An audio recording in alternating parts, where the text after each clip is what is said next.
Bom dia, boa tarde, boa noite para todos os nossos ouvintes do CCPA Cast.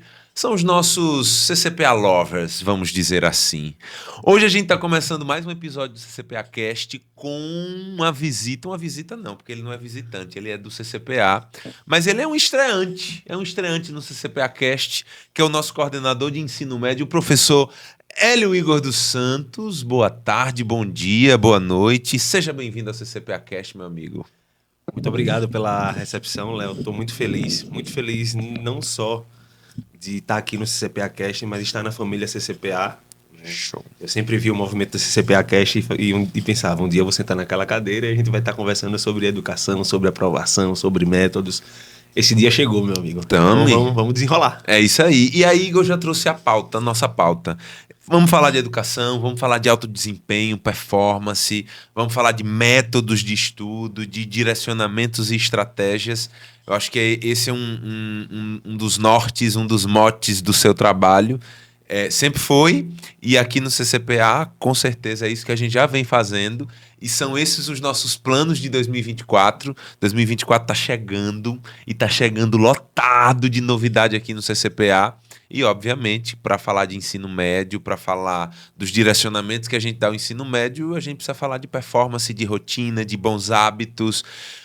Por onde a gente começa a falar sobre performance, professor Igor? Qual é o primeiro ponto? Qual é a primeira pauta de performance?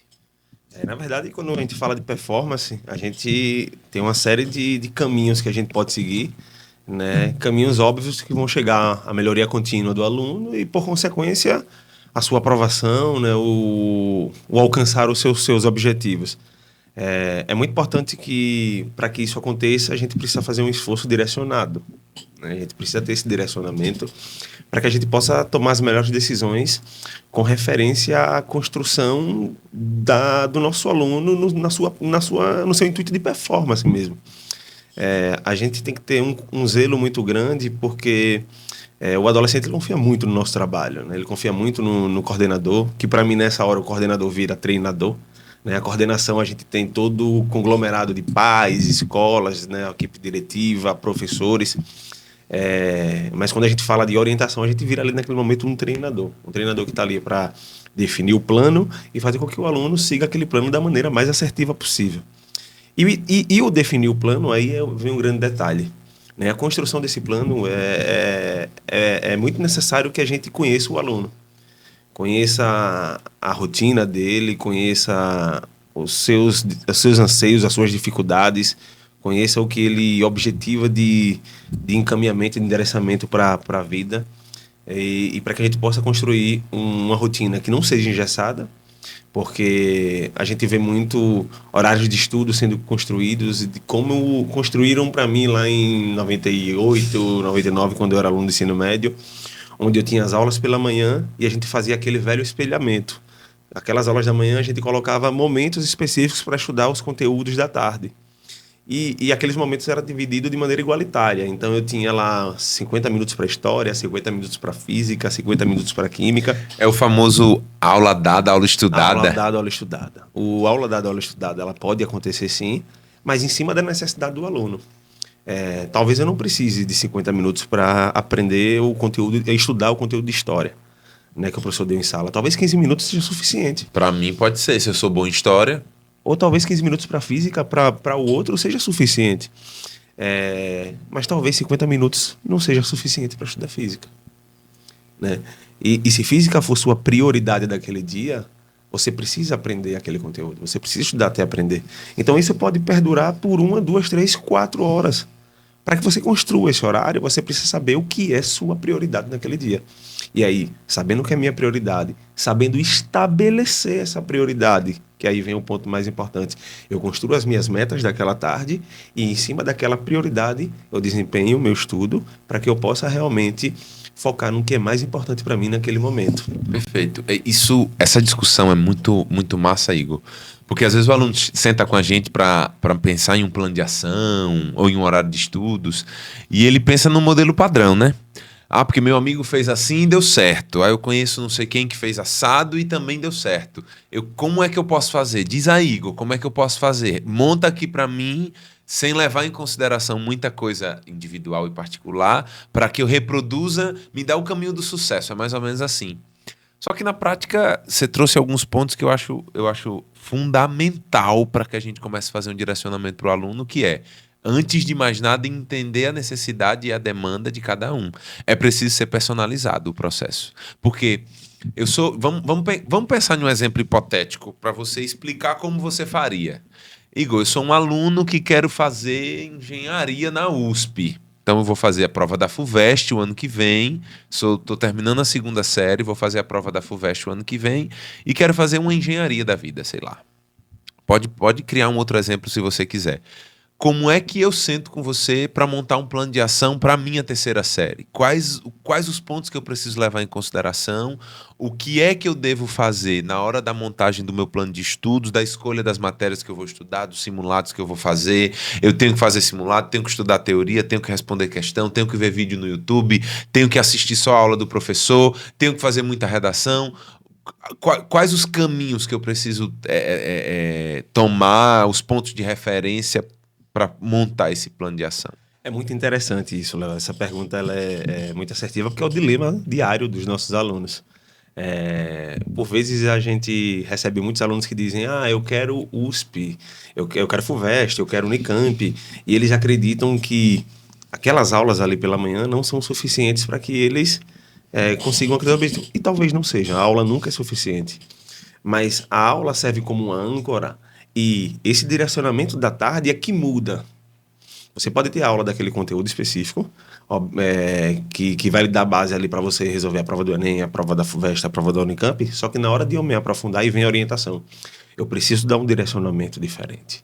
Talvez eu sugira a você um material específico, uma coletânea de questões específicas, para que você possa se familiarizar com aquele conteúdo específico para aquela universidade. E aí, Igor, eu preciso definir a minha prioridade na tarde, né? Porque pode ser que em uma semana minha prioridade seja história, na outra semana minha prioridade seja física. Como é que eu defino isso? Primeiro, quando a gente analisa as provas, independente do vestibular que você for fazer, a gente sempre vai avaliar um item que nós chamamos de recorrência. A gente estuda a prova e analisa de fato o quanto aquele assunto que o professor deu naquela manhã, ele cai. Ele caiu durante os últimos anos desse vestibular. Então, aquilo ali é meio que um padrão, né? E estudando esse padrão, eu tenho mais ou menos uma noção do quanto aquele aluno é importante para mim no âmbito da recorrência. Esse é um critério que eu tenho que usar para escolher minha prioridade. Um segundo aspecto é o peso. Às vezes... Igor, como assim um peso? Às vezes eu tenho uma área do conhecimento que é muito peso para mim, ok? Porém, em um determinado assunto daquela disciplina, é um assunto que há 10 anos ele não caiu naquela prova. Certo? Então, é um assunto de física, eu vou fazer engenharia, eu tenho dificuldade em física, aquele é um assunto que eu tenho uma certa dificuldade, mas ele não cai na prova. Já eu tenho um assunto de história, que é a matéria que eu tenho facilidade, mas nesse assunto específico, ali vamos dizer... aquela história antiga tem um assunto específico que eu tenho uma dificuldade, por mais facilidade que eu tenho em história, porém é um assunto que é muito recorrente na prova. O peso é outro que eu dou a isso. Ele não pesa tanto que física, mas ele cai. Eu tenho dificuldade, então ali é a minha prioridade. Perfeito. Igor, como é que eu mensuro isso? Tem uma tabelinha que a gente faz, que a gente coloca o peso de cada coisa, faz uma soma, e ali naquele dia, naquela tarde, eu vou definir a especificidade daquilo. Identificar a minha prioridade é um passo. O segundo passo é como eu estudo agora. Que sequência eu uso?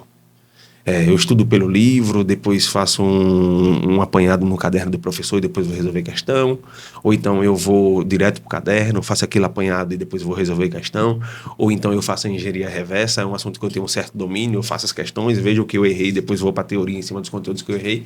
Aí a gente vai de cada caso. Mas é importante a gente definir o que é essa prioridade. O que é importante para mim naquela tarde, para que eu possa construir. E aí eu vou aprofundar. Olha, se você quer FUVEST, a segunda fase ainda tem questões discursivas. Então, eu tenho que ter um direcionamento para que você treine questões discursivas. O Unicamp é a mesma coisa. O Enem, não. O Enem eu tenho muitas questões objetivas, mas eu tenho que definir os padrões que o Enem cobra. Como é que eu estudo esse assunto específico? Ele cai muito, então, a partir disso, a gente vai construindo uma rotina em cima da necessidade do aluno. Perfeito. É massa o que você está falando em relação a construir as prioridades, né? Régua de prioridade, da régua de prioridade, método. Eu já me deparei com muito caso de aluno que tem medo de estudar respondendo questões. E eles acham muito estranho quando a gente diz assim, não, comece pelas questões. Responder questão é o termômetro para você entender se você sabe ou não sabe o conteúdo. Porque na maioria das vezes eles querem estudar a teoria toda e responder as questões logo na sequência. Por óbvio, o rendimento vai ser melhor, ele acabou de revisar a teoria. E fazer a engenharia reversa, como você citou, responder questões e ir para a teoria daquilo que ele errou, muitos têm medo. Porque eles têm medo de lidar com o erro, medo de lidar com a frustração. Como é que... E aí a pergunta objetivamente é essa. O que é que você acha nesse aspecto? Eu respondo questões, o que é que eu faço com as questões que eu errei? O que é que os erros podem me dizer? Quais os tipos de erro podem existir e que mensagem eles podem me dizer para os próximos passos? É interessante quando a gente faz a engenharia reversa e deixar claro que a engenharia reversa, Léo, é um método. Sim. É um dos métodos. Sim. Eu posso sim começar pela teoria quando eu não sei nada daquele assunto, eu sei muito pouco. Então, fazer aquele suporte teórico, partir para questões e, óbvio, fazer com que esse assunto seja revisto com periodicidade vai me ajudar no processo de aprendizagem. Esse é um ponto. A engenharia reversa já vem naquele ponto de, tipo, eu tenho um certo domínio desse conteúdo, talvez eu pegar a teoria dele, estudar a teoria todinha, vai fazer com que eu perca tempo, né? Então eu vou partir logo para as questões. E aí eu vou para aquela questão, vamos dizer que eu separo uma lista de 10 questões, aí vem o ponto importante, eu preciso mensurar. Eu não tenho que fazer questão por fazer. Eu tenho que fazer aquela quantidade de questões e saber o que eu vou fazer a partir daquele número de acertos e erros que eu tenho naquelas questões. Se de 10 questões ali eu errei 5, opa, eu não tenho tanto domínio desse conteúdo quanto eu achava. 50%, né? Talvez seja necessário eu fazer realmente um aprofundamento teórico desse assunto. E aí eu recomendo que esse aprofundamento ele seja realmente ativo. Nessa hora eu ainda não recomendo videoaula, não, é ativo, eu vou buscar isso, eu vou aprender isso, eu vou estudar a teoria e depois eu retorno para fazer as questões. Então, se eu tenho um percentual de erro muito grande, é porque o meu embasamento teórico ainda está deficitário naquele conteúdo, então eu tomo uma retomada. Lembre-se, o exercício é o norte. Mas se daquelas 10 eu errei só 8, desculpa, eu só acertei 8, eu errei só 2, talvez não seja um gap. Talvez seja uma falta de atenção. Sim. Talvez seja um assunto de pré-requisito. Um assunto que eu precisava para resolver aquela questão e eu não tenho o domínio ou a lembrança daquele conteúdo específico. Aí eu entro na análise daqueles erros. O que foi que eu errei? Só foi uma conta? Não. É uma parte do conteúdo que é muito específica que naquela hora que eu fui lá e fiz a revisão e vi o que eu errei na questão, eu retomei a questão e dominei aquele assunto. Perfeito. Eu sigo minha caminhada. Perfeito. Né? Mais importante que fazer as questões é você mensurar, é você entender o retrato do que aquelas questões quer trazer para você. Perfeito. Tem gente que faz 30 questões por dia, mas não analisa. Não avalia nada. Não analisa. Ele faz como se fosse uma obrigação, um framework do que eu tenho que fazer, eu vou fazendo. Às vezes você errou metade, mas você só foca no que acertou, porque o erro é desconfortável. Lidar com o erro é muito ruim. É desconfortável, né? A gente faz simulado, eu digo muito para os alunos, né? Eu não quero saber o que você acertou, não. Para mim, o mais importante é saber o que você errou. É a bússola para os próximos passos. É ele que vai te nortear. É isso aí. Eu acho que esse ponto é muito importante. Não ter medo do erro e não ter medo de ousar, né?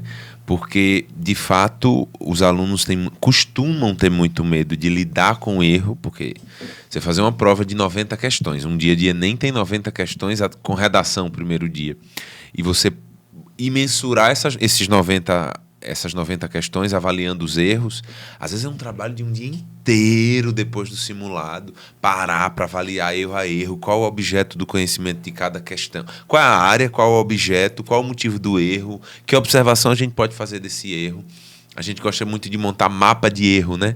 E aí, nesses mapas de erro, você mensurar questão por questão que você errou é um trabalho. É um trabalho tão grande quanto fazer a prova. Mas talvez seja o momento mais importante do processo. Porque os alunos imaginam que executar o simulado é o jogo. O jogo não é a execução do simulado. O jogo é o diagnóstico do simulado. Que dados o diagnóstico gera, que dados o pós-simulado gera, que eu posso, a partir daí, estabelecer os próximos passos. Léo, se eu só tivesse a opção de estabelecer uma ação para o aluno no formato de estudo, ou eu tenho rotina, ou eu faço o simulado e corrijo o pós. Faço o pós-simulado, eu faço o relatório de autodiagnóstico, eu vou atrás dos meus erros, eu digo, não estudo todo dia, vá para o simulado e faço o pós-diagnóstico. É isso mesmo. É o evento mais importante. Não tem para onde fugir. Se você estuda de maneira demasiada, tem uma rotina, mas você faz simulado e em cima daquilo você não constrói um relatório autodiagnóstico que vai lhe dar um norte para o que você tem que fazer, corrigir e aprender, não vai fazer sentido nada do que você está fazendo. Perfeito. Você não vai mensurar seu crescimento. E crescer na jornada da aprovação é o alimento que eu preciso para não parar de buscar. Perfeito. Se eu não tenho essa mensuração do quanto eu cresço, uma hora o meu esforço ele para de fazer sentido.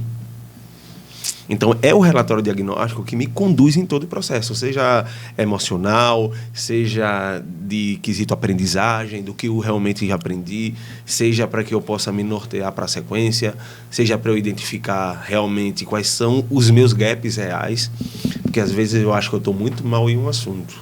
Talvez eu esteja muito mal no aprofundamento daquele assunto, mas esse aprofundamento não seja necessário para aquele modelo de prova. E aí eu perco muito tempo para aprender aquilo, o simulado vai e me mostra o contrário. Opa, você está bem, o que você precisa, você tem. Esse grau de proficiência aqui para você é suficiente. Perfeito. E eu estou perdendo energia, gastando energia para aprender uma coisa que talvez não seja tão importante. Então esse autodiagnóstico é essencial para essa construção de jornada de aprovação.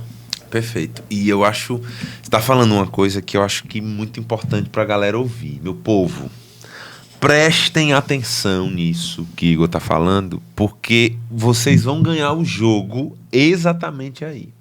Não se ganha o jogo só na teoria, como também não se ganha o jogo só no simulado. Mas com certeza é possível ganhar o jogo, ou pelo menos jogar muito bem, com garantias sustentáveis de vitória, se vocês fazem um diagnóstico bem feito. Porque uma das dores que os alunos costumam ter e trazer para a gente é: Léo, depois de tantas semanas de aula, simulado, um monte de coisa, um monte de conteúdo, porque conteúdo novo não para de aparecer, toda semana tem mais conteúdo e mais conteúdo e mais conteúdo. Como é que eu reviso? Como é a revisão? Vocês falam tanto que tem que revisar, que é importante revisar, que tem curva do esquecimento, se não revisitar o conteúdo vai embora e tal e tal. E aí a galera acha que revisar é voltar novamente para a teoria, para o livro, para o primeiro capítulo, para o segundo capítulo, quando está lá já no 8º capítulo, e reestudar tudo de novo. E não percebe que... E aí por isso que eu estou dizendo para vocês ouvirem com atenção essa reflexão aqui. Ganha-se o jogo no simulado, porque no diagnóstico do simulado, porque talvez 80%, 90% do jogo da revisão está no diagnóstico do simulado. Como usar o simulado também para isso? E óbvio, quais outras estratégias você sugere para esse exercício de revisitar, de revisão? Eu sou apaixonado pelo processo de revisão, porque os alunos eles não entendem a importância desse processo de revisão. Até porque eles não conseguem entender métodos que realmente façam com que aquilo seja periódico, obrigatório naquele momento, e que eu tenho que fazer isso todo santo dia. Todo santo dia. Alunos, uma informação, um detalhe muito importante. Você não vai conseguir estudar tudo do mesmo jeito. Exato. É humanamente impossível isso acontecer. A sensação do atraso de matéria... ela é comum a todos os estudantes, principalmente na 3ª série. Certo? Daí vem a importância da prioridade que a gente falou no início. Né? Talvez você não dê conta de estudar todos os assuntos que você viu pela manhã, à tarde, mas a sensação de que você olhou o que é mais importante para você, ela te alivia. Perfeito. Porque talvez aquele assunto que você não viu lá no final da tarde é um assunto que não cai, é um assunto que você não tem dificuldade, é um assunto que você não tem peso, porque eu estabeleci, tive métricas de saber o que era a minha prioridade. E eu estou falando isso porque Tem assuntos que talvez eu não aprofunde eles à tarde, né? Eu não tenha tempo para estudar todos eles da mesma maneira, mas quando eu tenho um processo de revisão muito bem feito, muito bem construído, eu vou estar revendo esse assunto algumas vezes durante o ano. O simulado é uma ferramenta importantíssima de revisão. Os simulados gerais que fazem com que eu vá revisando esses assuntos durante um ano e a correção dessas questões vai me ajudar nesse processo de revisão. E é uma excelente ferramenta. Mas, por exemplo, eu vou falar nomes aqui que eu costumo conversar muito com os alunos e eu estabeleço esses nomes de métodos para ele, mas eu tenho, por exemplo, o ciclo 3 semanas. O que é o ciclo 3 semanas? Eu tenho seis professores naquele dia, obrigatoriamente, toda tarde, em um momento específico, eu ensino ao aluno como revisar o caderno de 2 professores daquele. Então, na segunda eu reviso 2 professores, na terça eu reviso 2 professores, na quarta eu reviso 2 professores, na quinta eu reviso 2 professores, na sexta eu reviso 2 professores, dos professores do dia. Entendeu? Então, eu já crio ali uma obrigatoriedade de revisão, uma revisão que vai durar ali 30 minutos para cada professor. Então, 1 hora exclusiva é para o ciclo 3 semanas. Igor, eu sou muito lento para revisar. Por que é 3 semanas? Porque se eu tenho 6 professores, a cada semana eu reviso 2, então em 3 semanas eu reviso todos os professores do dia. Perfeito. Se aquilo ali é muito... Se eu sou um pouco mais prolixo, eu gosto de fazer uma revisão mais aprofundada, eu faço o ciclo 6 semanas. Ao invés de eu revisar 2, eu reviso 1. E eu tiro 1 hora para revisar aquele professor, um da segunda, um da terça, um da quarta, um da quinta e da sexta. Na outra semana, outro professor. Quando eu chegar em todos os professores do dia, o que eu faço? Retorno novamente para o primeiro. Perfeito. E eu vou fazendo essa revisão cíclica. Eu tenho um modelo de revisão mensal que eu chamo ela de TBT de pesos. As disciplinas que são pesos, eu tenho um modelo de revisão com questões que eu coloco dentro do planejamento do aluno, onde ele separa assuntos específicos durante o ano, claro que com uma rotina pré-definida, e estabeleça aquele assunto como revisão para mim daquele dia. 2 assuntos de matemática, 2 de química, 2 de física e 2 de biologia. Vamos dizer, se o peso é natureza e matemática, se é o segundo dia. Ele resolve 10 questões de cada assunto ali. É um simuladinho que ele faz de revisão. Então, são métodos que eu entendo, né, que vão trazer ganho. A gente falou muito em sala agora, quando eu fui apresentado, da teoria do prego. Sim. Né? Eu vou estudando um assunto e antes de aprofundar o assunto na outra semana, eu reviso o assunto da semana anterior e vou fazer esse processo de acúmulo.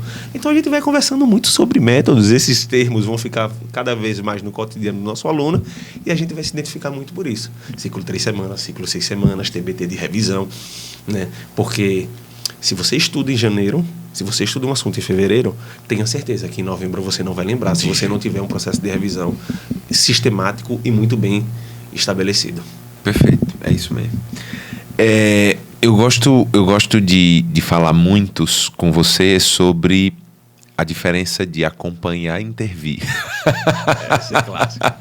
Essa é clássica, você gosta muito de trazer essas reflexões.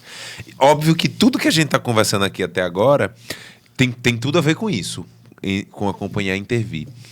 Mas na prática, os métodos que você citou, as ferramentas que pode ser usada em um simulado e principalmente no pós-simulado, os direcionamentos que podem ser dados a depender dos desejos e das necessidades particulares de cada aluno, tudo isso tem a ver com acompanhar e intervir.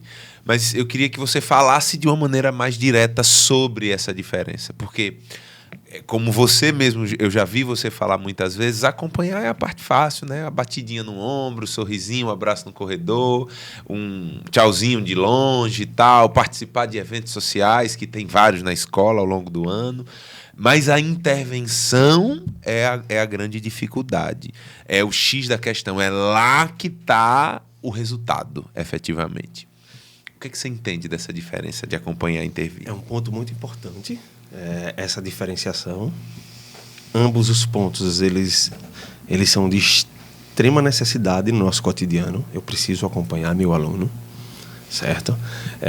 Eu preciso saber como ele está, eu preciso saber como está a construção dele, como é que ele está, como ele está no meio inserido, como ele está com ele. Né? Para isso a gente conta com o nosso núcleo de saúde mental, que faz um belíssimo trabalho aqui no CCPA. É o que a gente fala de acolhimento, e se a gente fala em acolhimento, a gente está falando de CCPA, é uma marca muito forte do CCPA nesse ponto. Mas quando a gente entra para o campo da intervenção, aí vem uma necessidade de eu conhecer o aluno e conhecer os números do aluno. Eu preciso ter dados, eu preciso saber tudo do aluno para que eu possa fazer um processo de intervenção assertivo. certo? E são processos são planos de ação que nós estabelecemos que o aluno confia e ele precisa melhorar.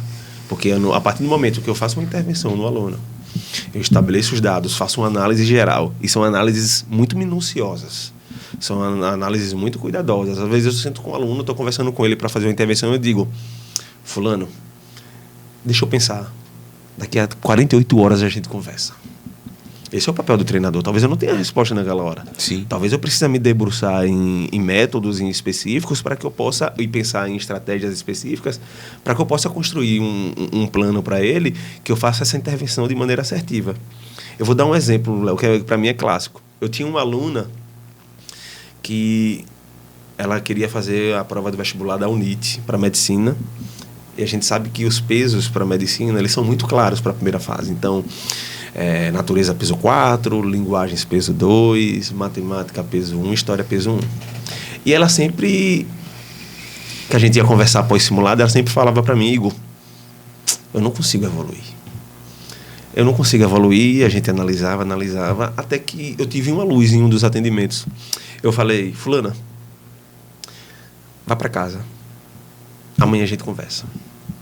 E aí eu sentei e eu fui identificar que o problema dela não estava no peso e ela focava muito no peso. Ela não estava crescendo porque na parte de linguagens ela não estava pontuando. E ela tinha feito um atendimento com a mentoria que ela fazia, e o mentor dizia: olha, são 18 questões de natureza, você só está acertando 14. Você só está acertando 14, você tem que acertar 16 para o seu ponto crescer. Você tem que acertar 16 para o seu ponto crescer. Você tem que acertar 16 para o seu ponto crescer. E ela sempre vinha com essa lamentação. E aí eu falei: você chegou num platô em natureza. E quando a gente chega em platôs, para vencer o platô, a gente precisa de um esforço muito grande. Exato. Claro que a gente não vai abrir mão de vencer o platô. Sim. Mas às vezes eu tenho de 18 questões, eu estou acertando 14, eu estou com uma boa métrica de acertos. Mas em natureza, ou em linguagens que são 12 questões, eu estou acertando 6. Eu falei: vamos subir o acerto de linguagem, vamos fazer um trabalho específico para a linguagem. Separa uma boa gramática, separa um bom material e vamos fazer o seguinte: aprofunda aí, aumenta a dosagem de aprofundamento de linguagens na sua rotina de estudo e vamos tentar subir linguagens. Essa menina não passava de 72 acertos, 72 pontos. No primeiro simulado que ela fez, depois de uma série de 4 semanas de aprofundamento em linguagem, ela foi para 86. Ela quase fechou a prova de linguagens. Então ela somou mais 10 pontos só em linguagens. E acertou os mesmos 14 pontos em natureza. E tinha pontuação para passar da primeira fase. Então, essa intervenção, ela não é feita de uma maneira de só falar para todo mundo a mesma coisa. Eu preciso fazer uma análise geral, e essa é muito simples. Eu tenho casos específicos de mudar a ordem de estudo de uma disciplina, e isso interferir diretamente no desempenho do aluno. Eu tenho uma possibilidade de dizer: olha, qual é a matéria que você mais gosta? O menino que estuda até 9 da noite. Eu gosto mais de história. Eu falei: então deixa para estudar história lá no final do dia, porque eu tenho certeza que você vai, naquele momento específico, você vai ter mais prazer de estudar.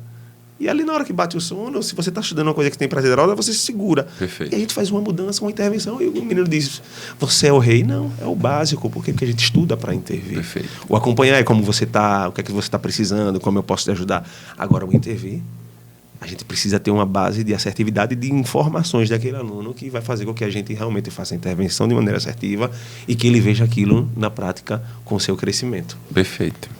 Perfeito.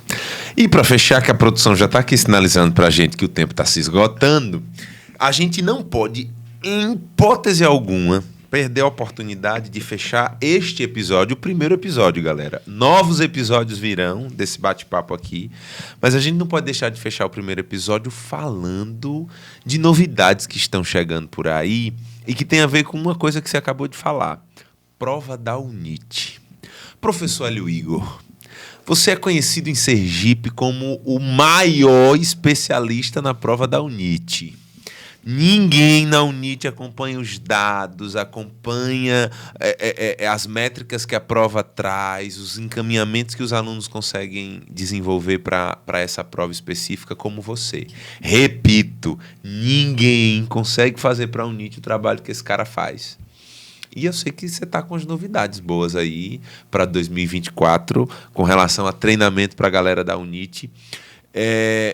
Para esses poucos minutos que nos restam, o que é que tem de diferente na Unity? O que é preciso fazer? Eu sei que você não vai dar o segredo da receita do bolo, enfim, mas, ao seu ver, que mensagem você pode, para a gente poder fechar esse episódio para a galera que está aí pensando em Unity, pensando em medicina, né? A gente está falando de medicina especificamente para a Unity. E não sei se você pode dar algum spoiler, aí fica a seu cargo. Não, eu preciso falar sobre... para você jogar o jogo, você precisa conhecer o jogo. Perfeito. Né?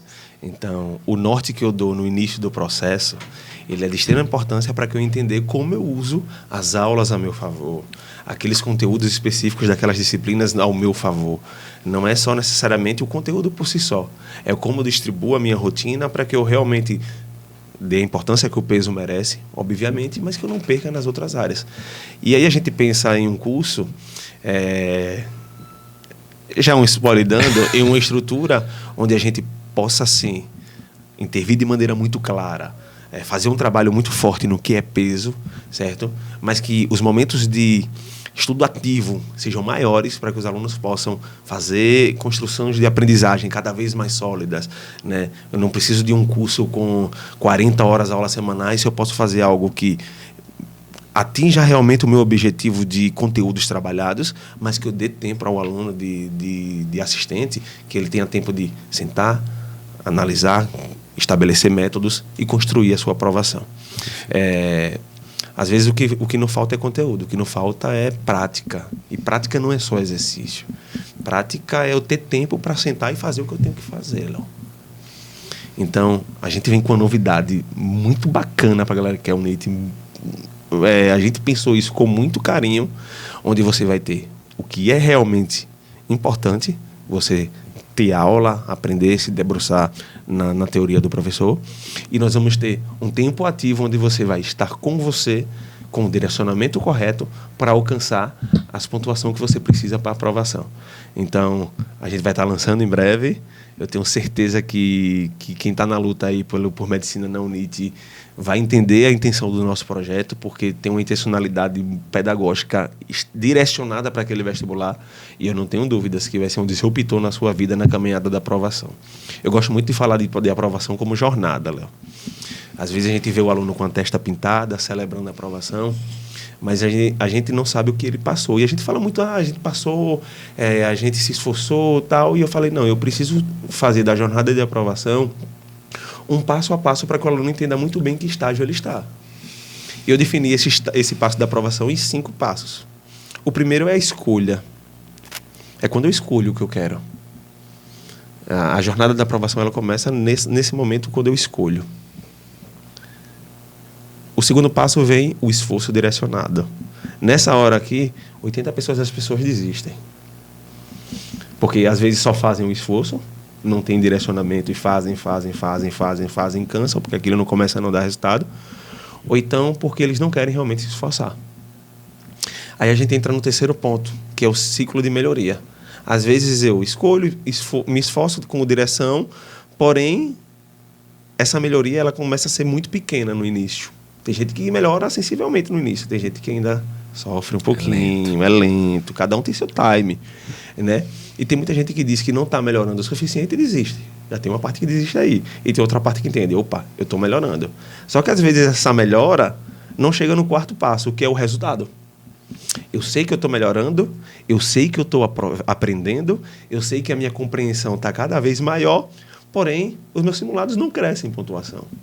Então, eu acho que, eu estou fazendo um trabalho em vão, eu não estou conseguindo transformar aquilo em nota. Aí tem uma hora que a chave vira, isso vira resultado. Quando você sai do ciclo de melhoria para o resultado, você se torna imparável. Porque você vê o número daquilo crescer. E você começa a querer mais, a ter resultado, e você quer mais, e tem resultado, e quer mais, e tem resultado. Só que passa um semestre, 2 semestres, 3 semestres, 4 semestres, e esse crescimento de resultado não é suficiente. E você acha que você está muito longe do quinto passo, que é a celebração. Então tem muita gente que está nesse ponto aqui do resultado. Está melhorando, melhorou, tem nota, no simulado está conseguindo performar, está crescendo, só que está pensando em desistir porque está vendo a celebração. E é nessa hora que você está cada vez mais perto do que você imagina. Então, para sair do passo, da melhoria, do resultado para a celebração, você tem que estar bem orientado. E tenho certeza que o que a gente vai construir é algo que vai fazer você chegar no 5º nível, que é o nível da celebração. É aquela jornada da aprovação, onde você vai estar aqui com o nome na testa, celebrando com todo mundo que participou da sua vida, sua família, seus professores e todo o âmbito escolar. Então nós esperamos aqui você em 2024. Vai ser outro patamar. É isso aí, professor Igor. Prazer sempre a gente bater papos como esse. A gente conversa muito sobre isso todo dia, o dia inteiro, a semana toda. Mas parar para conversar pra galera e registrar isso é bom demais. Bom demais ter os CCPA Lovers aqui no CCPA Cast, no nosso podcast do CCPA. Obrigado pela audiência de vocês. E agora vamos esperar os comentários, vamos esperar a galera que tá batendo a porta todos os dias para 2024 ser naquele nível. 2024 vai ser incrível. Vai ser indescritível o que a gente vai fazer. Sergipe vai ouvir o nome do CCPA de maneira ainda mais forte, porque o CCPA já é uma referência no nosso estado. Mas a partir de 2024, o mundo vai conhecer o CCPA, eu tenho certeza disso. É isso aí, galera. Valeu, grande abraço.